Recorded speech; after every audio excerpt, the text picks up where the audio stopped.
Good evening and welcome to Current Issues. I'm your host, Hesham Tillawi. Tonight, ladies and gentlemen, we have a full night again. In the first hour, we will be speaking with Nidal Ibrahim. He is the Executive Director for the Arab American Institute. We're going to ask him about the trip that Nancy Pelosi took to the Middle East, where she visited Syria, amongst other issues that we'll talk to him about Arab American issues and Arab Americans and what's going on in the Middle East now and where the future of the Middle East will go. This will be from the Arab American perspective, and we'll see what that perspective is. And in the second hour, we'll be speaking with Sarah Rich. She is the mother of Suzanne Swift, who, after one tour duty in Iraq, she came back and basically refused to go back, which she was jailed. She spent 30 days in jail. She did not want to go back because she was, according to her and according to Sarah Rich, she does not want to do it anymore, not because she was afraid of fighting, but because she was afraid of the guys who were with her, and I'm talking about her comrades. But we will discuss that story, and we'll find out exactly how this problem is affecting our military, and what is the military is doing about it when they do find out about it. But in the first hour, ladies and gentlemen, as I said, we will be speaking with Nidal Ibrahim. I would like to know exactly what is happening in the world. Do we have two governments here in the United States? We have, as you know, the public or foreign policy is the duty of the executive branch.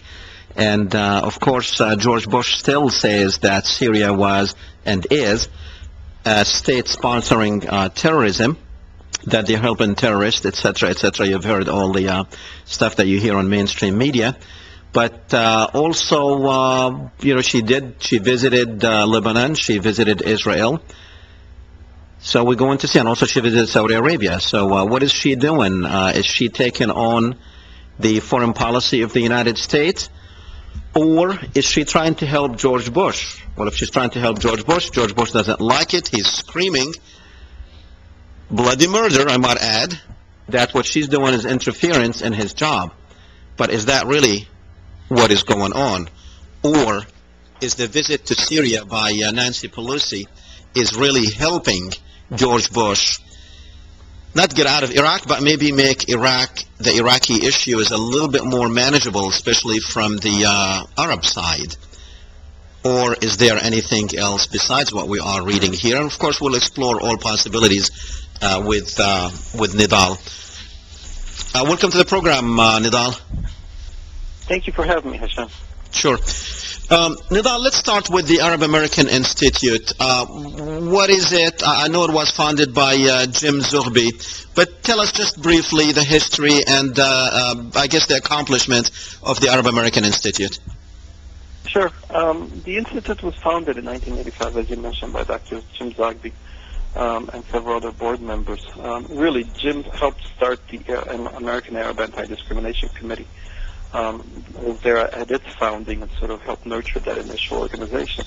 But at a certain point, he sort of looked around and recognized that there was a need for a different type of organization that could address the Arab American needs with regards to some of the political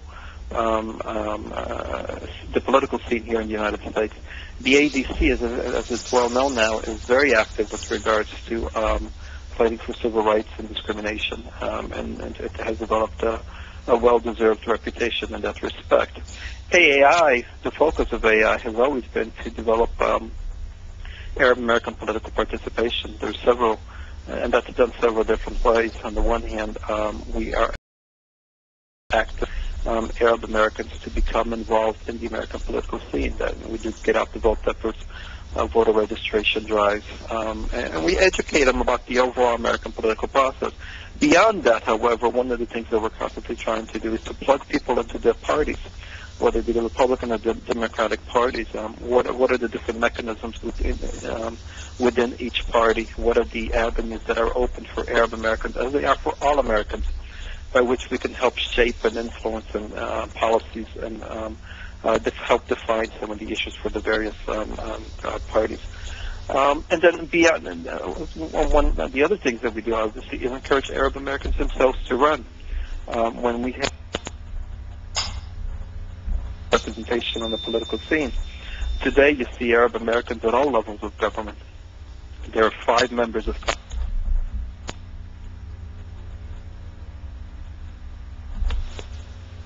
a presidential candidate, Ralph Nader, who's an Arab American.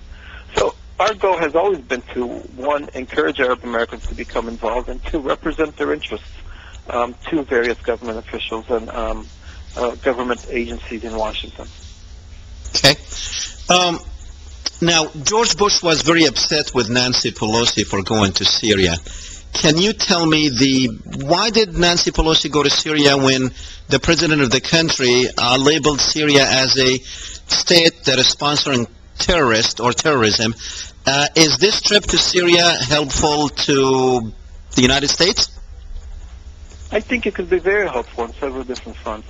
I think one of the important things to come out of Pelosi's trip is the idea that there is a role for diplomacy and consultations, even with countries and regimes with which we have fundamental problems. Obviously, that's a position that the Bush administration has strongly disavowed. And then, as you mentioned, I think one of the more important and I think understated aspects of Pelosi's trip, to me, it reflects the increasing prominence by Congress, now controlled by the Democrats, and I think that's very important, to challenge the Bush administration.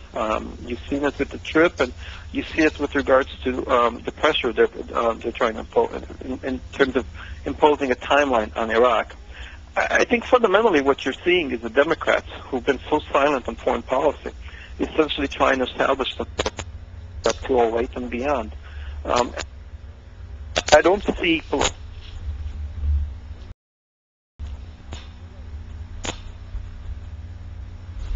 another point, if I can really make it quick, Hesham. There wasn't much coverage paid to this, but you had Representative Keith Ellison, who's the first Muslim member of Congress. You had Nick Rahal from West Virginia, who's the dean of the Arab American Nidal, what is she trying to do, though? That's what I'm trying to find out. What is it exactly that she's trying to do? Well, I think she's trying to prove, one, that you can establish communications with these different countries, whether it be Syria or anyone else. The fact of the matter is, whatever problems you have, whatever issues you have, and I mean, you've had Colin Powell, you have past American administration officials who consistently made the point that there are always going to be differences between the United States and other countries, but the common theme has always been that we are a country that believes that diplomacy is a tool that should be used. This administration has not come to terms with that, and in fact, they've sort of shied away from it. I think Pelosi's trip, the underlying message of Pelosi's trip is that what has worked for us in the past as a country can work with us again. Syria is an important country, whether we like it or not. Syria is an important country in terms of determining what happens in Iraq. And despite the Bush administration's efforts to sideline Syria, to marginalize Syria, it hasn't worked, because on the ground in the Middle East, Syria is an important player. That's the message, I think. So does that mean that Syria won over the Bush administration? I don't know that Syria necessarily won. I think Syria is on the way towards reestablishing itself in the eyes of most American politicians and in the eyes of the American public as an entity, as a country that needs to be taken into account. We have national interests in the Middle East, but Syria has national interests in the Middle East as well, as does every country there. And the fact of the matter is that whereas this administration, I think, has, for the most part, had a free hand prior to the latest elections in imposing its will on Congress and on foreign policy, that's changing. And there is an opportunity, I think, here for Syria to win. But we have to be careful, because if Syria wins, it doesn't necessarily mean that we, the United States, lose or that Iraq loses. There are opportunities by which everybody can win in this process. I think what's very important to recognize is that what is happening in Iraq has not worked and continues to not work. And another policy and another direction is needed. And a lot of people believe that Syria needs to be integrated into that new policy. If we're going to be now, Nidal, do you think or don't you think that what Nancy has done is actually what George Bush wanted to do, but he could not do it himself? No. You don't think so? I do not, quite frankly. I think that I think the Bush administration truly believes that the Pelosi strip has undermined what it has sought to do for the last several years. Now, let me throw another scenario at you. As you know, an environment was created, either deliberate or otherwise, between Iran and the Arab world, or what we call the moderate Arab states, where they have inflamed the sectarian violence between the Sunnis and the Shiites, and now created an environment where Iran is or looks to be a threat to some of these Arab states, and also Israel is taking Iran to be an enemy, and what we're creating there in the Middle East, that some of these Arab states are looking at Iran as an enemy, and the enemy of my enemy is my friend, and we see a lot of politicking going on, trying to get Israel and some of these moderate Arab states to actually form some type of a coalition, if we can call it that, against Iran. And the only state that is left there out of left field is Syria, because Syria has a defense agreement with, or treaties with Iran. It has been aligned with Iran for a long time, so Syria had to come on this side of the fence. Do you see it that way? And Nancy Pelosi is the only one that can do it. No, quite frankly, Hesham, I don't see it that way. I realize that may very well be a possibility. I think, to me, I go back and I look at the makeup of this administration, and despite Rumsfeld no longer being there, and despite many of the neocons no longer being there, I still believe that this is predominantly and fundamentally a neocon administration. And one of the chief concerns of the administration will be the protection of Israel. I think engaging Syria, and by extension trying to marginalize Syria, and by extension Hezbollah, this administration has been set on that course for a very long time now. I don't believe that that Pelosi strip is being done somehow in adherence of some hidden Bush administration policy to try and marginalize Iran. I think the marginalization of Iran has been something that has been a long-standing policy of this administration. But I think along with that, they have always felt that in order to fundamentally change the politics in the Middle East, you need to marginalize not only Iran but also Syria, and by extension Hezbollah.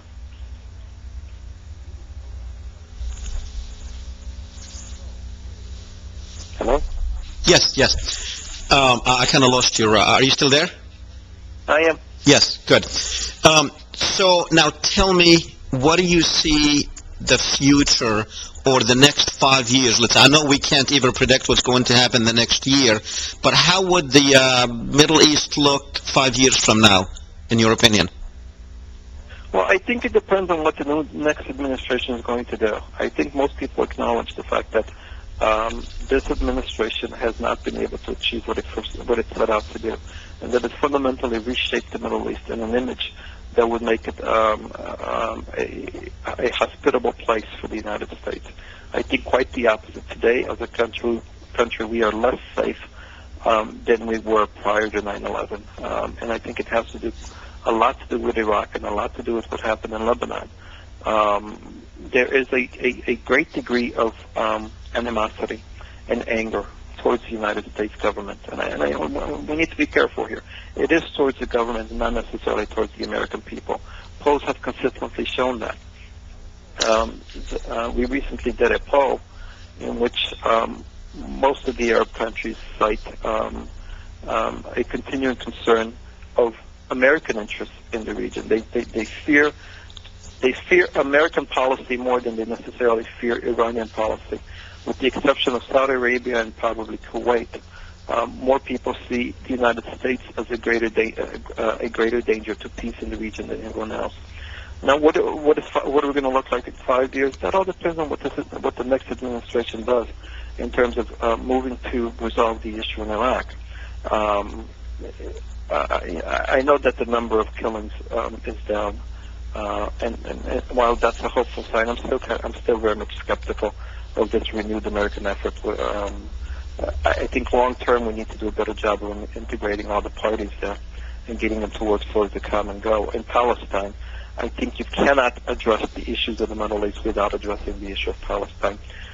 This administration has made a concerted effort to say that there are ways to address the Middle East issue without necessarily addressing the issue of Palestine, that the issue of Palestine is not central to the problems and the conflicts in the region. And as King Abdullah recently said in his speech before the joint session of Congress, that's a fundamentally wrong assumption. At its core, the issues in the Middle East revolve primarily, not completely, but primarily around the Israeli-Palestinian issue, and that issue needs to be addressed. You see some movement with regard to a resolution on that issue with Saudi Arabia and the Arab League. Nidal, we've seen this movement before when the United States needed help. And now the Bush administration needs help big time, and that's why we see, because we've seen this movement right before the attack on Iraq in 2003. We've seen the movement before the attack on Iraq the first time. So we have seen this movement with the Palestinian-Israeli issue, but once all said and done, the Palestinians are basically losing more and more, and the Israelis are gaining more. So how long can we go with this policy of let's have some movement going on when the American administration, regardless if it's Democrats or if it's Republicans, whenever we need this Arab-Israeli issue, we'll stir it up, and whenever we don't need it, then we're going to shut it down. How long can we go with this? Well, I think, as Obama said in Iowa, and was castigated, was wrongly criticized, no one has suffered in the Middle East as much as the Palestinians have.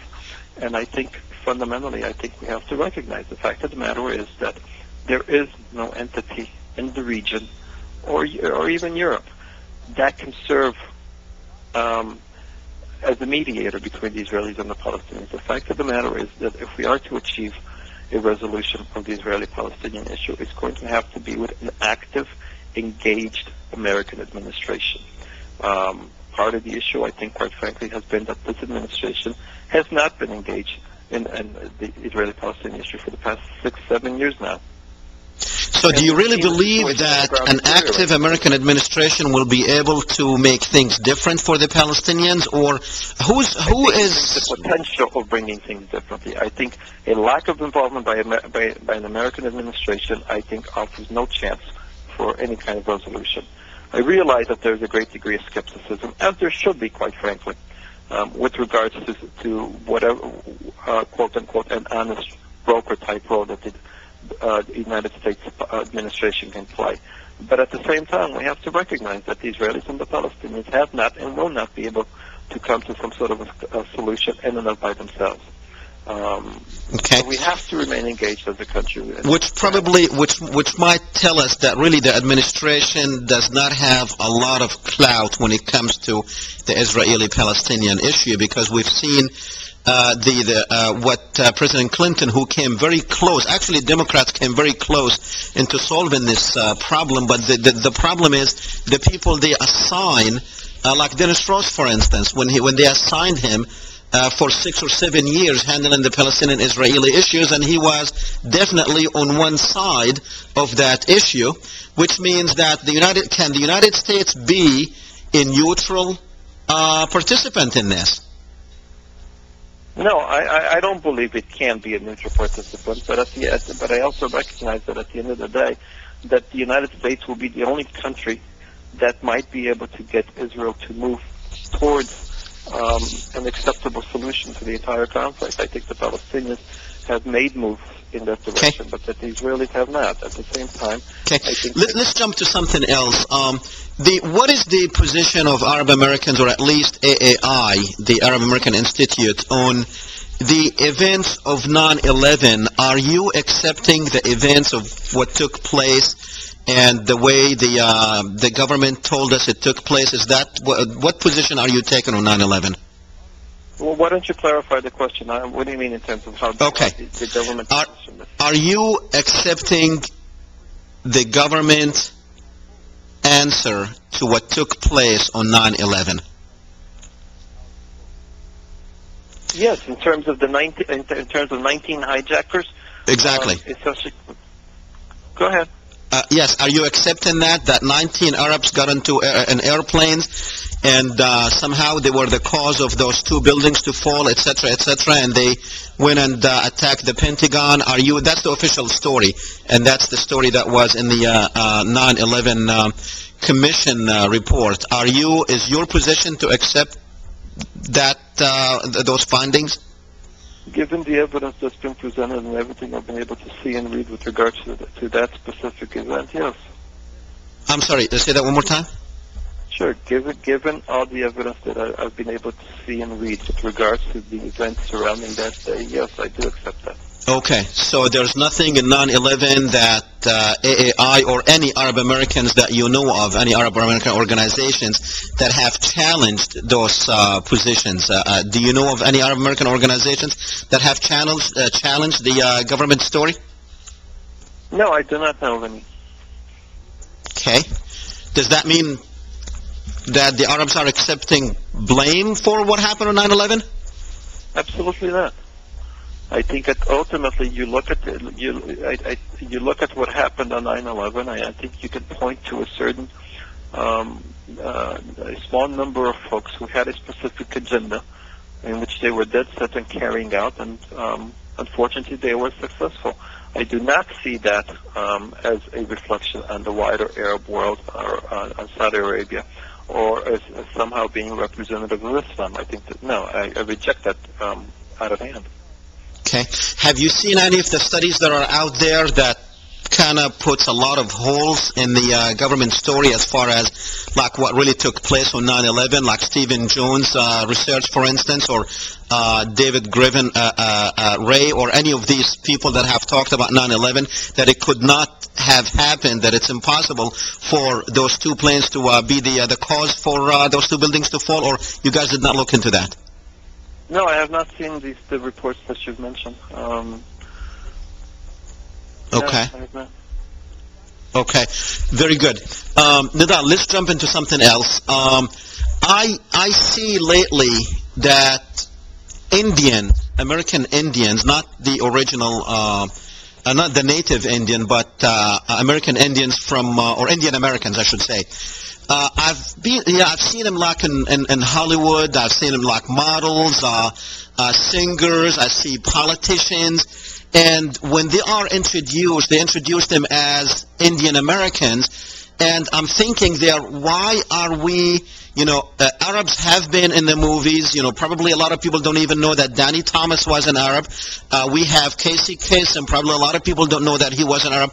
We have a lot of Arabs in the movies, in science. And I mean, there's Arab Americans have been around for a long time. But why are we shy, and maybe you can explain this to me, of representing ourselves or presenting ourselves as Arabs? Is there something that we're holding back? Why are the Indians, if they have one in Hollywood, everyone will know that person is Indian, but we have a lot of Arabs there, and even in government, we have a lot of Arabs in the government, but no one's talking about them. Why? I disagree, Hesham. I think quite a few of, there is quite a bit of publicity surrounding people like Tony Shalhoub, the Emmy Award-winning actor for Monk, Casey Kasem, Doug Flutie. In fact, on our website at AAIUSA.org, we have a brochure written by Casey Kasem, who are Arab Americans. But how many Americans out there really know that Doug Flutie was an Arab, or Tony Shalhoub was an Arab or Casey Kasem was an Arab, if you go out in the streets of Washington or any, let's say any Chicago or any other American city, do you think people will know that these people were Arabs? I don't know. I can tell you that in terms of the number of hits on the website, the Casey Kasem brochure is by far the most downloaded one. At the same time, I know that people like Tony Shalhoub have been very proactive and very vocal about their heritage. There has not been any, in fact, he's worked closely with us with regards to promoting his Arab identity. There has not been an effort to shy away or to be embarrassed by it. People like Nick Rahal and Darrell Issa and John Sununu in Congress. And when you talk about the business world, you've got Peter Orfalio, who started Kinko's. You've got Jacques Nasser, who was the president of Ford. Arab Americans are part and parcel of the American fabric. The fact of the matter is that we're in all sectors of the government. We're in all sectors of life, public and private. I don't know that it's necessarily something that everybody walks around with a sign proclaiming, I'm an Arab American, but it's not necessarily something that I think people shy away from. I mean, certainly I have never been embarrassed about my heritage. I'm quite proud of my heritage and the place and the culture and the ideals that I come from. Actually, it's not that the people themselves, maybe I phrased it wrong. It's not that the people themselves, I think it's the media out there don't identify them as being Arab Americans. But I'm noticing that, like I was watching TV today, and this is why I started thinking about this. Wow, you know, they have an Indian model, and they very much making her being an Indian a significant part of who she is. And I started wondering, it's like, wow, we have a lot of Arabs in all phases, actually, in the and in all areas in the United States, in government and business. As a matter of fact, we have the head of the Homeland Security in what state is it? She's Juliette Kayyem, I think Minnesota. She's out of Massachusetts. Massachusetts. Yes, she was the head of the Homeland Security in there. So they are, and you mentioned John Sununu, you mentioned Nick Rahal. Are Arab Americans getting more and more out there in politics? Because I remember when I first came to the States 30 years ago, it was a little bit hard to even get involved in politics because you still have the old mentality of politics back home, and it's like one thing you stay away from back home is don't get in politics. But over here in the States, it's like you are encouraged to get into politics. Do you see over the years, do you see a change in that mentality with Arab Americans? Absolutely. Let me go back to the point you made earlier, and then I'll come back to this point specifically. I think it's a positive thing when a Darrell Issa or a George Mitchell or anyone else who happens to be of Arab descent is mentioned in the media or anywhere else, and there isn't a double take. There isn't necessarily a certain degree of skepticism looked upon because of that person's name. I think when we are recognized and when we are accepted, when names such as Tillawi and Ibrahim and Issa and Rahal and Shalhoub are accepted as being fundamentally Americans and not necessarily as being a foreigner, not necessarily being an immigrant, when that day comes, that'll be a positive for us as a community, as a country. Now, with regards to your specific point, Arab Americans are becoming more engaged politically. We've gone from a situation, I think, where in 1980, most Arab Americans really we're just waking up to the political reality in the United States in terms of the importance of becoming politically active. We went from a situation where some Arab grocers in Chicago got together and wanted to support Walter Mondale, so they pulled some money and sent it to his campaign, only to have him reject those monies and not wanting to be, quote-unquote, associated with Arabs. We went from that situation to 2003, leading up to the 2004 elections, where the Arab American Institute had its national leadership conference in Michigan, in Dearborn, Michigan, and we had 8 of the 9 Democratic presidential candidates and a representative of the Bush administration come out to us, speak to us, seeking our vote and our support. I think Arab Americans are becoming politically active, despite some of the issues that you're pointing out with regards to essentially fleeing politics and the political scene in the Middle East, coming to the U.S. to essentially build an economic base and not have to worry about politics. I think my parents, and I think first generation Arab Americans have had that issue. But however, we're now seeing a maturation of the community, where Arab Americans are recognizing that as much as we'd like to, the fact of the matter is we must and we have to be engaged and we have to be involved. Ultimately, and this was important in the aftermath of as important in the aftermath of 9/11 as ever before, if we do not define ourselves, if we do not define our issues, others will define it for us. And they'll define it in a way that ultimately marginalizes us in the community and as a political force. Arab Americans are politically active, I think, and they are engaged. Okay. Now, if I would ask you to be critical of Arab Americans, what would that one area that you would like Arab Americans to be more, I guess, to your satisfaction? Sure. Ultimately, as somebody whose mission, whose stated mission is to help organize the community, there is never going to be enough Arab American involvement, active Arab American involvement in the political scene. I take a great degree of comfort that the percentage of registered Arab American voters who actually get out and vote is second only to the American Jewish community. When we vote, we are engaged. We follow the issues, we follow the candidates, and we get to the polls and we vote. That's very important. I think the one thing where we have lagged, and we're now starting to notice a change, has been in terms of political fundraising.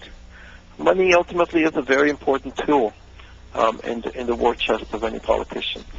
Arab Americans, I think, for the most part, have been largely silent on that point. The American Jewish community has made it a science, and it is a strength of that community that they are able to engage politicians on issues with votes and with financial support. Arab Americans have not necessarily mastered that last aspect yet. We are seeing PACs, political action committees, that are popping up in various states. There are national PACs that are supporting candidates that are friendly to our issues, and now you started to see PACs pop up in Arizona, in Texas, and Florida. These are locally based PACs that are going to focus predominantly on state-level politics. And it's important that, ultimately, the more PACs, the more engaged centers that we have, the better off we'll be as a community. So that would probably be my number one criticism, is that from an economic perspective, we are just now awakening to the political realities and to the importance of being active on that front. Okay. Nidal, stay with me. We're going to take a quick break, and we will be right back. When we come back, I want to ask you about AIPAC and how you guys are managing to deal with AIPAC in Washington, if you look at it as a competition. But keep that until after the break. We'll be right back.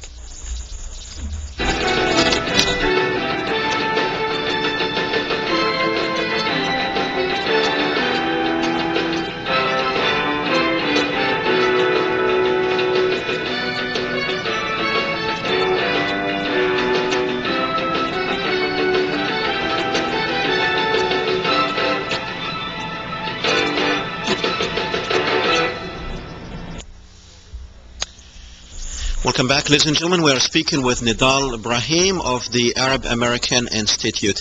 Nidal, do you look at AIPAC as a competitor or as a fierce enemy? Well, I look at AIPAC as a very potent competitor.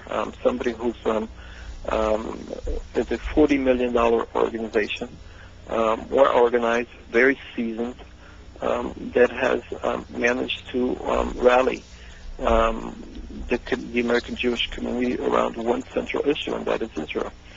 I think it's a misnomer to say that all of the American Jewish community is behind AIPAC. I disagree with that. I think the strength of AIPAC has been that it has been able to monopolize that issue and essentially position itself as the entity that speaks for the American Jewish community. In fact, I think it represents a very narrow interest, a very narrow band of American Jews. And I would argue that it's the extremist elements in the American Jewish community.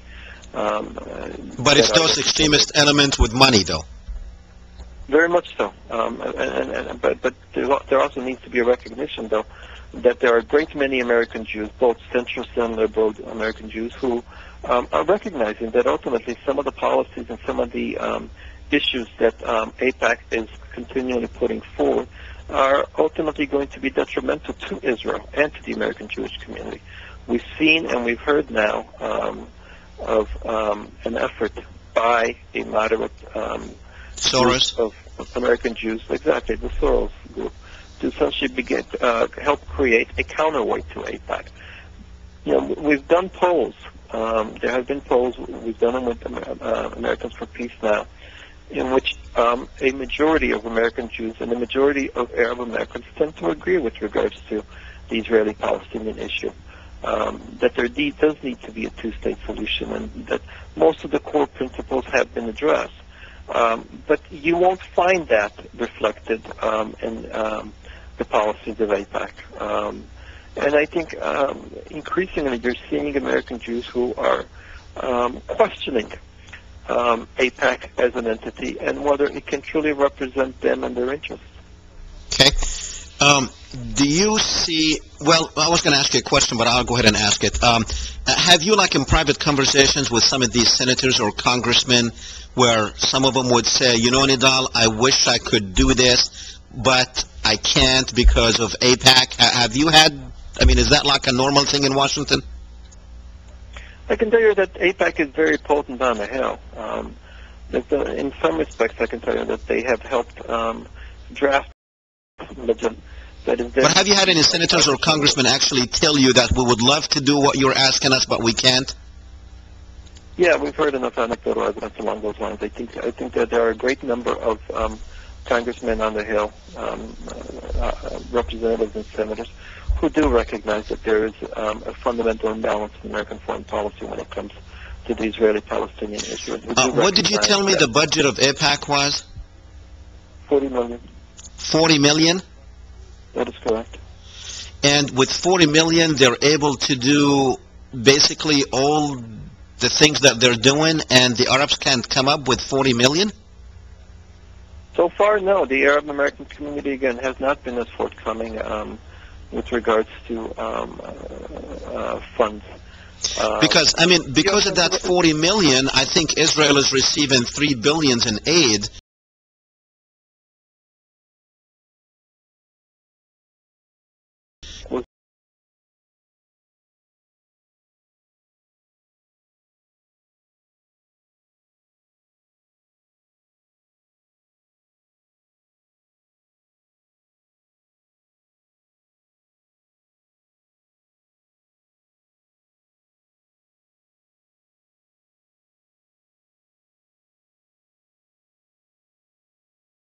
I think the Middle East is a national American interest in seeing the creation of a Palestinian state living side by side with Israel. We need to make sure that these individuals can act on those convictions without necessarily fearing AIPAC. Okay, it seems like, because I remember back in 1982, I met Jim Zogby. He didn't know that I met him because I was just sitting in the audience when he spoke during the Israeli attack on Lebanon.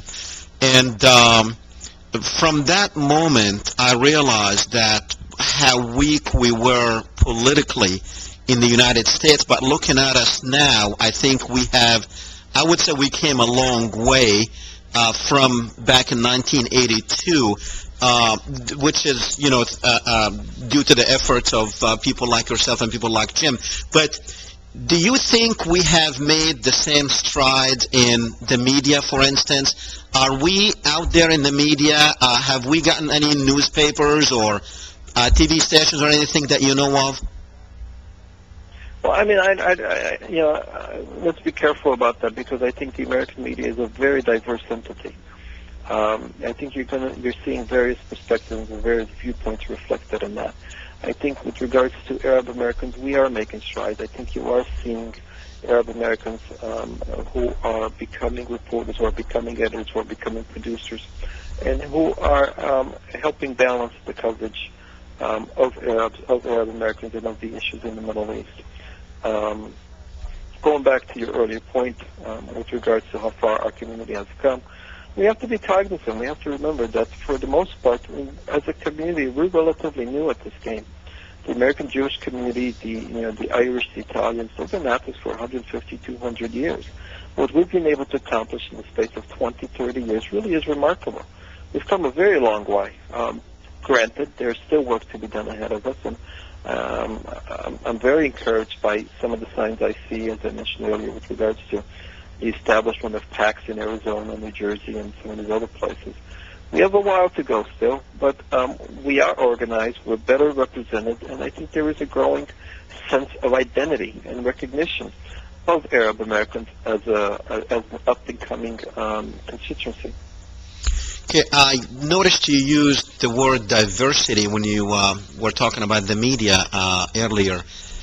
Do you really believe that we have a diverse media in the United States? And if your answer is yes, which obviously is, where was diversity right before we attacked Iraq, when all media outlets were basically singing the same song as the Bush administration, the same song and dance as the Bush administration? How diverse is that, Nidal? Well, I think let's understand, when I say diverse, I think I'm commenting specifically with regards to conservative versus liberal perspective. I think I still think that there's a great degree a lot to be desired with regards to the American media's sophistication and understanding the issues of Palestine and of the Arabs and of Arab Americans. Given that, though, however, it's important to recognize that with the issue of Iraq and other places, and other issues as well, I do not see that there is a fundamental control issue where the American media is simply dead set against misrepresenting Arabs and Arab Americans. Okay, let's hold it right there, Nidal. We only have like 15 minutes or 10 minutes left, but let's hold that thought for a second. I know for a fact that what we were telling the American people about Iraq was not true. And the media itself knew it was not true. How would you explain? I'm not talking about the Arab-Israeli issue here. I'm talking about taking America to war on false pretenses that the media itself knew they were false pretenses. Now, we know the government knew it was false pretenses, but that was the plan. But why would the media cover up the government in that regard? And that has nothing to do with the Israeli-Palestinian issue. Sure. Being a former member of the media, one of the things that I've always been cognizant of is what you can report, what you can write about, is not necessarily what you know. Ultimately, they're two different things. I think there's been a great degree of introspection, and there's been postmortems done with regards to the role or lack thereof of the American media as a watchdog group in the lead-up of the war to the war in Iraq. The New York Times has published a mea culpa. Other newspapers and media outlets have recognized that they essentially fell down on the job. It's not a perfect system, but I think we have to be very careful, understanding what happened in this instance and what there's quite a difference between falling down on the job, which is, I think is what happened here, versus necessarily purposely covering up what are obvious missteps by the United States government. You've seen outlets repeatedly, whether it be on the internet or whether it be the mainstream media, that have taken positions that are diametrically opposed to the Bush administration and various administrations. You saw it with regards to what the New York Times published on the wiretaps issue, and I think you're going to continue to see it with regards to Guantanamo and some of the other issues as well. Okay. Now let me ask you a tough question, Nidal. Are you guys at AAI and other, the ones that are well-known Arab organizations such as like ADC, for instance, are you guys, really representing Arab Americans' positions and challenging the establishments, if it's the government or if it's the media, on what is going on within the Arab American community or what's going on in the Middle East? Are you really challenging them, or are you playing politics as usual there in Washington? No, I think we absolutely do challenge them. I think, we have to recognize something. I made the point earlier that the American Jewish community is not this monolith organization or this monolith group that tends to think one way on all issues. And the fact of the matter is that there's a great degree of diversity and there's a great degree of different opinions among Arab Americans, whether it be with regards to civil liberties, whether it be with regards to the Patriot Act, whether it be with regards to Iraq or any other foreign policy issues. At the end, you will find Arab Americans who are diametrically opposed to everything that the Bush administration has done. But I can also tell you that I've come across Arab Americans who wholeheartedly believe that this administration is the best thing that has happened for Arab. So which positions? I mean, okay, well that's a good analogy. So which way do you go? And the ADC represent, I think, what are some of the mainstream perspectives in the Arab American community with regards to our ability to challenge and influence policy in Washington. We can be vocal, we can be forceful, we can present reasoned arguments, and we do that on a consistent basis.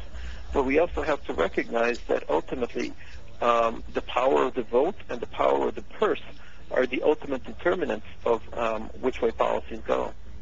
Can you tell me when, let's say, AAI was punished for doing something, let's say, from the media perspective, for instance? Let's say you were not given interviews on mainstream media, or because of a statement or because of a position that you had taken? Well, I can tell you, just in terms of presenting the kind of arguments that we typically represent, Jim Zogby has not been on the O'Reilly factor for years now. The fact of the matter is that he went on the show, and O'Reilly, as he typically tends to do, tends to dominate conversation and has a very narrow perspective on certain issues. Jim challenged him on this, and basically told him, you brought me on because you wanted to hear a specific perspective that is different than yours. Let me tell you what that is. As a result of that conversation, as a result of the fact that he was in a position to challenge O'Reilly and, by extension, the Fox channel, he has never been back on Fox News. That's one example.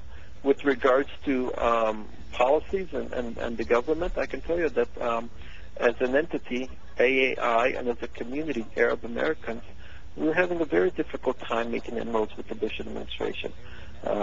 This has not been, in the past, whether it was a Republican or a Democratic administration, we've managed to have a dialogue. We've managed to at least present our perspective and our positions.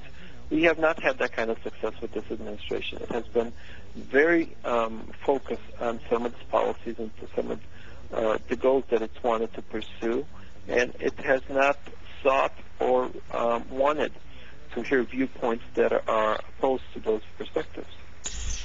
One last question before I let you go. It's a shame that most Arab Americans actually have voted for George Bush, as the statistics, or at least the information out there.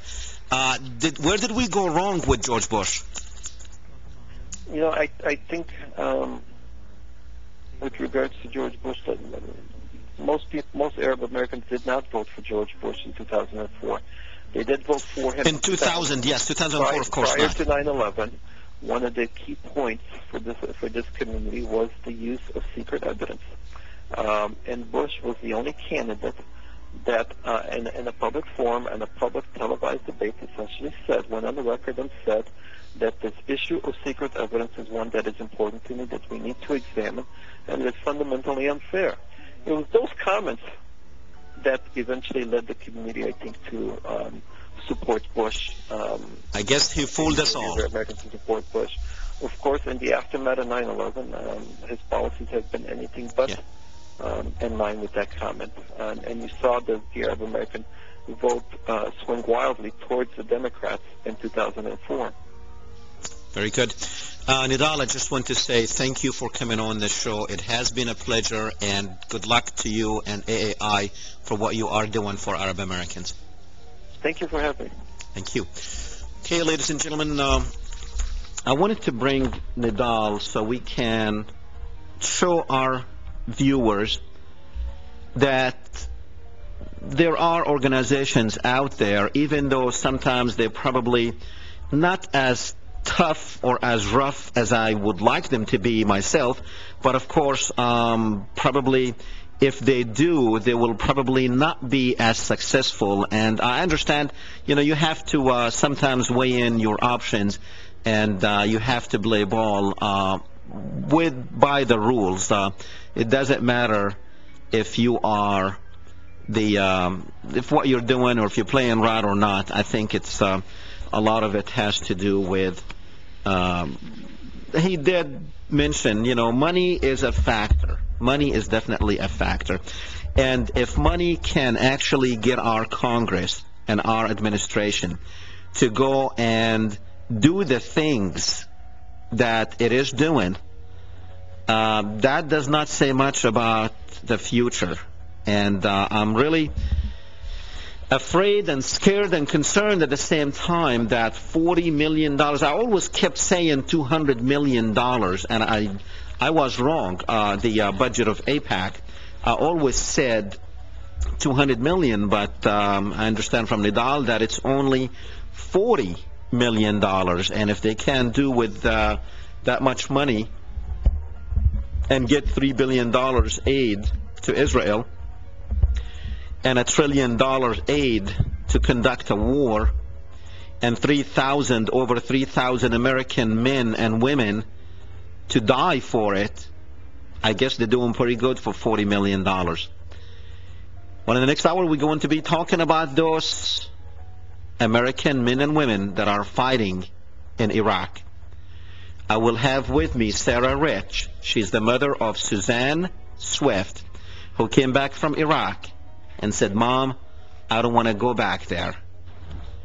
Her story is an interesting story that everyone needs to hear. And as I understand it, it's not an isolated story. We will talk about our Army. And if any military people out there, you're welcome to call in and weigh in on the subject. It's going to be an extremely controversial subject. And if you have a different opinion, we welcome you to call us back in the next hour. We will take all your phone calls. I really did not want to take any phone calls in the first hour because Nidal was a very important guest for the show, and I wanted to let him speak and let the Arab American perspective be out there. I did not want to redirect the interview in any. I had, certain things in mind that I wanted to speak with Nidal about, and that's why so I apologize. We did not take your phone calls because we just basically wanted to get as much information. It's not every day that we can get Nidal on the show. So I hope you understand, but you're welcome to call back in the next hour. Like I said, we'll be speaking about, we brought you a story of Aaron Watada at one time, and who refused to go to Iraq. But also we will bring you the story of Suzanne Swift, who spent 30 days in jail because she did not want to go back to Iraq to be raped again. And we'll tell you details about her story. So don't go too far. We will be gone for about 3 minutes, and when we come back, we will be back with Sarah Rich, the mother of Suzanne Swift. We're going to talk about Iraq. We'll talk about the Army. What do they do when they hear about stories like this, when female soldiers complain? By the way, a lot of them don't complain because they're afraid. They're afraid, number one, to be called traitors. They are afraid, probably, retaliation from other soldiers in the field. Remember, they are there in the middle of the desert, probably underneath a Humvee, trying to stay cool. So, actually it's time to stay warm because it's too cold over there now. So anyhow, we'll be back in 4 minutes. Be here. It's going to be an exciting hour. See you then.